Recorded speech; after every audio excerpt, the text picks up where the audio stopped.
It's the realest. Hey, what's going on, everybody? It's your guy, Realistic. Welcome back to my YouTube channel. We are going to dive into another tutorial. This particular video is actually an exclusive video from my online course, The Art of Mastering. That particular course is over 75 videos of professional mastering techniques with over 9 hours of content that can be applied in any DAW using any plugin collection. So if you like the video and you'd like to sign up for that online course, The Art of Mastering, I will put a link in the description below for you to be able to check that out. But in this video, we're going to talk about bus compressors and explain how those are being used in mixing and mastering and how a bus compressor might be applied different than using regular compression technique. Also, if you find this video helpful, be sure to hit the like and subscribe button because it does go a long way to help this channel grow. So let's go ahead and dive into this video. Hey, welcome back to The Art of Mastering. In this chapter, we're going to be going over bus compression and explain exactly what it is and what's the difference between bus compression and regular compression. So let's get that out of the way. In a sense, bus compression is just like regular compression. The only difference is we're applying it to an overall mix or an overall master rather than an individual track, like an individual bass or a kick drum or a vocal. Everything in the mix or the master is going to be compressed as one whole unit. Now, if you remember in our previous courses, like the art of beat mixing and the art of vocal mixing, we did things like creating sums. We created a drum sum where all the drums, kick, snare, hi-hat, all of them had individual tracks, but all went into its own master channel as well, or aux channel. Same thing with our background vocals or our lead vocals. They all went into some type of summing master or summing channel, and same with our instruments. And eventually all of those, even if they had their own drum sum or instrument or vocal sum, every one of those sums eventually went into its own mix sum or master sum. So everything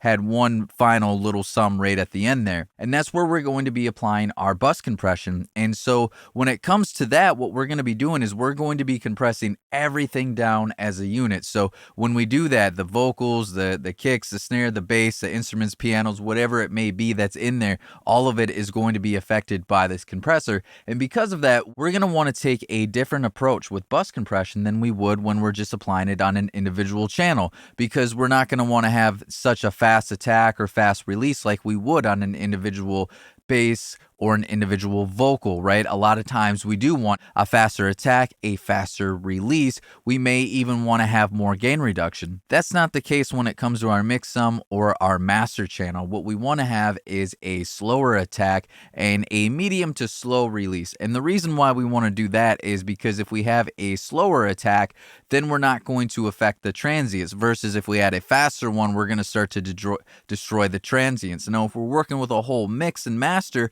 there are going to be important transients like our kick and our snare and our hi-hats. We don't want to affect those, right? And so a lot of your more aggressive compression would have already been done. Your vocals would have been compressed, your bass, whatever it may be, all of those things would have already been compressed.